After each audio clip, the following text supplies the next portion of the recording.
Hello friends, again welcome back on my YouTube channel Ranju classes of English literature. Friends, आज हम एक और sonnet को कवर करेंगे जिसको जॉन डन ने लिखा है, death be not proud, written by John Donne. ठीक है, और डेथ बी नॉट प्राउड इस सोनेट में जो है पोएट जो है डेथ को बोल रहे हैं कि अरियो मृत्यु, मृत्यु को संबोधित कर रहे हैं कि मृत्यु तुम इतना घमंड मत करो। ठीक है, तो हम इसको जो है लाइन टू लाइन एक्सप्लेन करते हैं। चलिए ज़्यादा टाइम ना वेस्ट करते हुए शुरू करते हैं। फर्स्ट स्टैंजा देखते हैं। Death be not proud though some have called thee mighty and dreadful, death be not proud.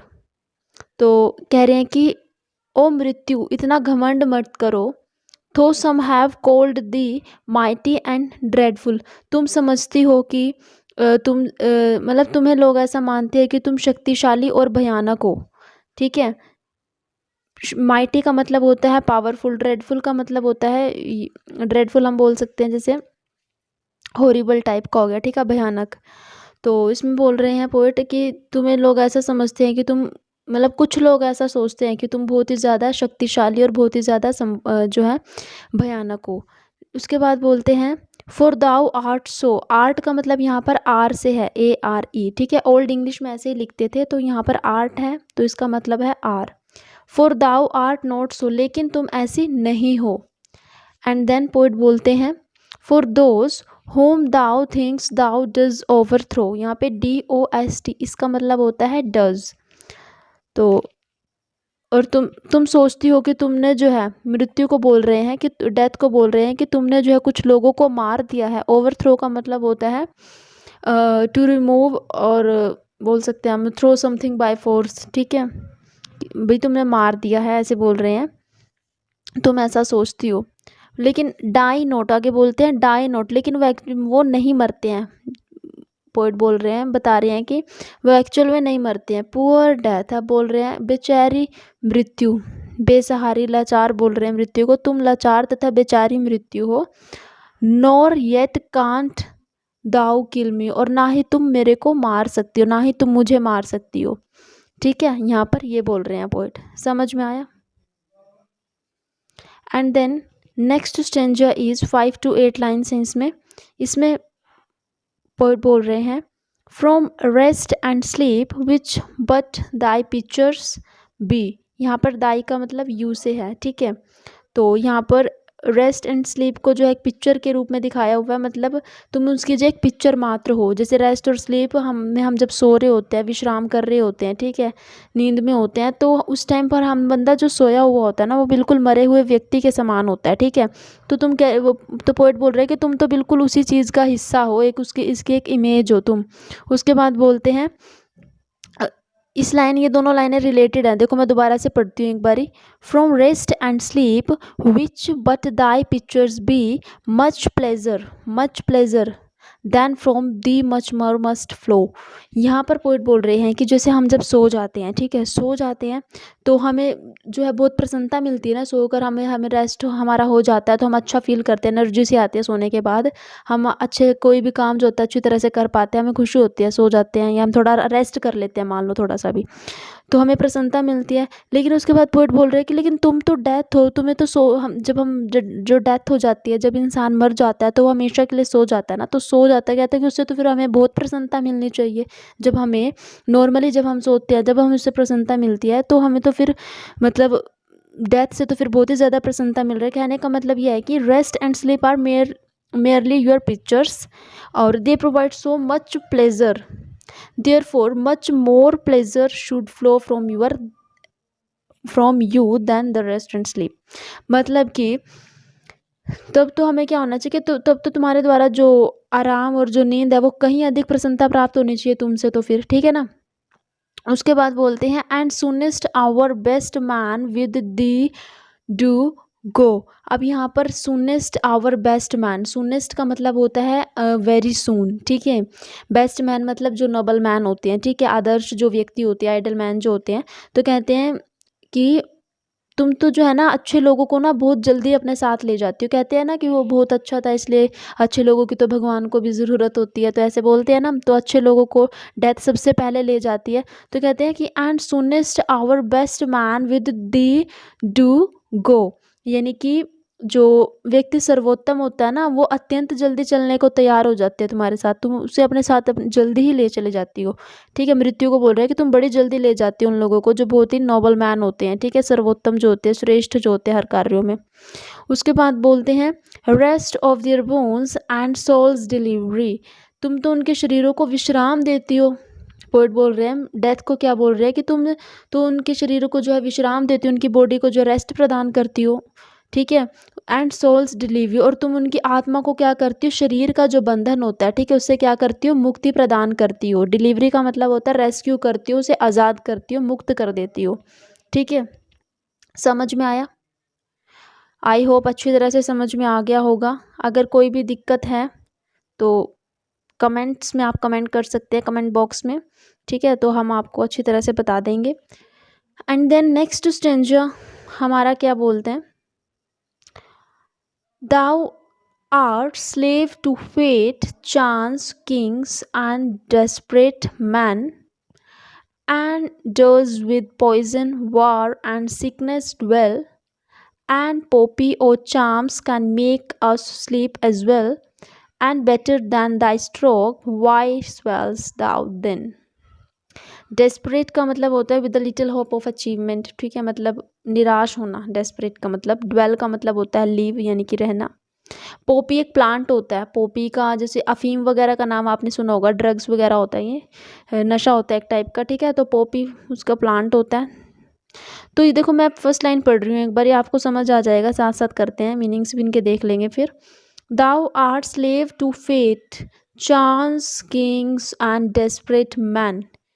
तो यहाँ पर पोएट बोल रहे हैं कि डेथ को बोल रहे हैं कि तुम तो भाग्य हो, तुम तो भाग्य, राजाओं और खतरनाक जो व्यक्ति हो उनके तो सिर्फ दास हो, अर्थात उनके आदेश के बिना तुम कुछ भी नहीं कर सकती। यानी कि डेथ आती है बाय चांस, किसी को आ जाती है, किंग ने जब है किसी को ऑर्डर दे देता है मारने के लिए, ठीक है, तो उसको ऐसे लेकर जाती हो, बाय चांस होता है ये सब कुछ।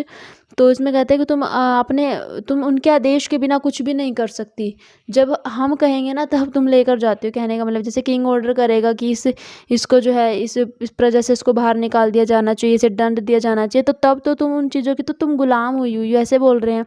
ठीक है, उसके बाद बोलते हैं and dost with poison, war and sickness dwell, और कहते हैं ड्वेल का मतलब होता है रहना। ठीक है, तुम कहाँ पे रहती हो, ऐसे बोल रहे, देख लो डेथ को क्या कह रहे हैं, तुम तो जहर में, पॉइजन का मतलब होता है जहर, वॉर का मतलब होता है युद्ध वगैरह हो गया, ठीक है, सिकनेस का मतलब बीमारी, कह रही तुम तो युद्ध, बीमारी और क्या बोलते हैं जहर में निवास करती है, इन्हीं गंदी गंदी चीज़ों में रहती है, ऐसे पोएट बोल रहे हैं।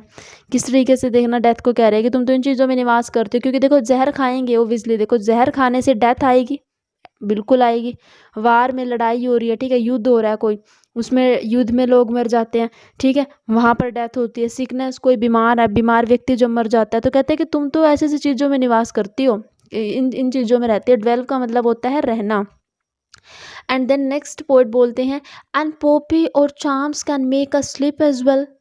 उसके बाद कहते हैं कि मतलब इससे अच्छा तो हमें पोपी, पोपी का मतलब होता है अफीम, ठीक है, पोपी एक प्लांट होता है, अफीम वगैरह ही बोल सकते हैं इसे, ठीक है, अफीम का होता है।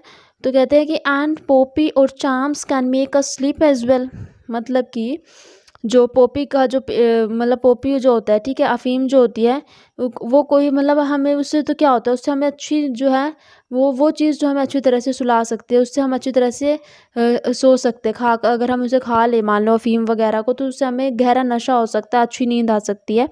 And better than Dai stroke, ठीक है, जितनी की तुम हो, मतलब उससे कह रहे हैं कि उनके द्वारा पैदा की गई नींद जो होती है ना, तुम्हारे प्रहार द्वारा पैदा की गई नींद से तो बेहतर होती है।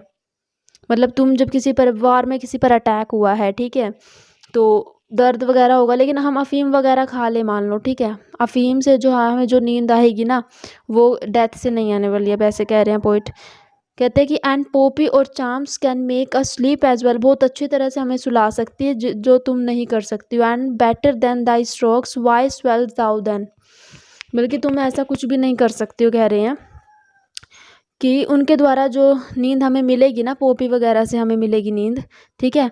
पोपी मतलब एक प्लांट मैंने बताया, अफीम वगैरह हो गया, ठीक है। अगर हम उसे खा लेंगे तो उससे जो हमें नींद मिलेगी ना, वैसी नींद तो तुम दे ही नहीं सकती, तो हम हमें नहीं दे सकते, ऐसे बोल रहे हैं। उसके बाद बोलते फिर वाई स्वेल दाऊ देन, फिर इसलिए बोल रहे हैं कि तुम फिर इतनी क्यों खुशी में, इतनी जैसे वाई स्वेल दाऊ देन, फिर तुम क्यों इतना खुश हो रही हो। स्वेल का मतलब जैसे फूले ना समाना, वैसे स्वेल का मतलब एक टाइप से मतलब यहाँ पर स्वेल का, वैसे तो एक्चुअल में अगर हम नॉर्मली बात करें तो स्वेल का मतलब जैसे सूजन वगैरह होता है, लेकिन यहाँ पर इसका मतलब कुछ और है। स्वेल का मतलब है to feel proud of something, मतलब तुम गर्व महसूस करना किसी चीज़ पर, ठीक है। तो यहाँ पर पोएट बोल रहा है कि फिर इसलिए ओ मृत्यु तुम किस बात का घमंड कर रही हो, ऐसे बोल रहे हैं कि तुम किस बात की खुशी में इतना खुश हो रही हो। जैसे हम कहते हैं ना कि हम तो फूले नहीं समा रहे, ठीक है। यहाँ पर फूले नहीं समा रही है, मृत्यु को बोल रहे हैं कि तुम इतने फिर खुश क्यों हो रही हो। जैसे फूले ना समाना मतलब बहुत प्रसन्न होना ना, मुहावरा भी हमने पढ़ रखा है, तो देखो। तो यहाँ पर इसे ऐसे ही बोल रहे हैं कि तुम इतनी खुश क्यों हो रही हो, फिर जब हम पोपी खाकर जो हमें इतनी बढ़िया नींद आ जाएगी तुमसे, तो तुम्हारे अच्छा, तो इससे अच्छा तो फिर पोपी ही अगर हम उसे खा लें, तो ऐसे बोल रहे हैं, ठीक है। तुम इतना फिर कह रहे हैं कि तुम इतना घमंड मत करो, तुमसे अच्छा तो पोपी का प्लांट ही है, ठीक है ना। तो किस बात की तुम इतनी खुशी हो रही है, इतनी किस बात से तुम इतना स्वेल कर रहे हो, मतलब इतना वो जो है प्राउड कर रहे हो, to feel proud of something, ठीक है। And the next 2 lines are couplet, okay. तो इसमें पोएट क्या बोल रहे हैं नेक्स्ट लाइन में, one short sleep past we wake eternally and death shall be no more, death thou shall die। Past का मतलब होता है आफ्टर, एटर्नली का मतलब होता है फॉर एवर, अनंत जो होते हैं, ठीक है। तो यहाँ पर death is merely one short sleep, यहाँ पर पोएट बोल रहे हैं कि मृत्यु जो एक छोटी सी नींद होती है, one short sleep past we wake eternally, तथा उस छोटी नींद के समाप्त होने के बाद हम सदा के लिए जो होते हैं स्वर्ग में क्या होते हैं, जाग उठते हैं। मतलब हमारी बॉडी तो मान लो जैसे हम डेथ हो जाती है, हमारी सोल नहीं मरती, हमारा शरीर जो होता है ख़त्म हो जाता है, ठीक है। तो वो जो सोल होती है वो बाद में कहते हैं कि कहने का मतलब कि स्वर्ग में चली जाती है, तो एकदम मतलब भाई वो जीवित हो जाती है, हम मरते नहीं हैं, ऐसे बोल रहे हैं कि मृत्यु जो होती है एक मात्र छोटी सी एक नींद होती है, तथा छोटी सी नींद जब समाप्त हो जाती है ना, तो हम बाद में सदा के लिए कहाँ चले जाते हैं, विवेक एटर्नली। यहाँ पर विवेक एटर्नली का मतलब स्वर्ग से लिया गया है कि फिर हम कहाँ जाग उठते हैं, तो हम स्वर्ग में जाग उठते हैं, ठीक है। And death shall be no more, death thou shall die, वहाँ स्वर्ग में मृत्यु नाम की कोई चीज़ ही नहीं होती है, ठीक है। तो इस प्रकार कह रहे हैं कि मृत्यु जो है, फिर कहते हैं कि डेथ दाउ शैल डाई, इस प्रकार मृत्यु जो है तुम खुद ही मर जाती है, मतलब कह रहे हैं कि हे मृत्यु फिर तुम जो है अपने आप ही मर जाओगी, क्योंकि अपने आप ही मर जाएगी ना ऑब्वियसली। देखो डेथ हो गई है किसी इंसान की, ठीक है, डेथ हो जाती है तो शरीर मर जाता है, लेकिन जो सोल होती है वो कहते हैं कि स्वर्ग में चली गई है, ठीक है। तो मतलब हम फिर वहाँ पर जाग उठते हैं, हम मरते नहीं है एक्चुअल में, मरती तो तुम हो, पोएट ऐसे बोल रहे हैं। समझ में आया? आई होप समझ आ गया होगा। तो फ्रेंड्स ये थी हमारी सोनेट, छोटी सी थी 14 लाइन्स की। अब देख लो कैसे कंपेयर कर रखा है, मैंने आपको पहले भी बता रखा है मेटाफिजिकल पोएट हैं, ऐसे ऐसे ही पोएम्स लिखते थे। बहुत सी पोएम्स हमने इनकी पढ़ ली हैं, तो ऐसी ही लिखी है उन्होंने आज तक पोएम, किसी किसी चीज़ से कंपेयर कर रखा है, ठीक है। अगर आप चैनल पर नए हैं, अभी तक आपने इस चैनल को सब्सक्राइब नहीं किया है, तो प्लीज़ वीडियो को जो है सब्सक्राइब, लाइक एंड शेयर करना ना भूलें। Thanks for watching this video.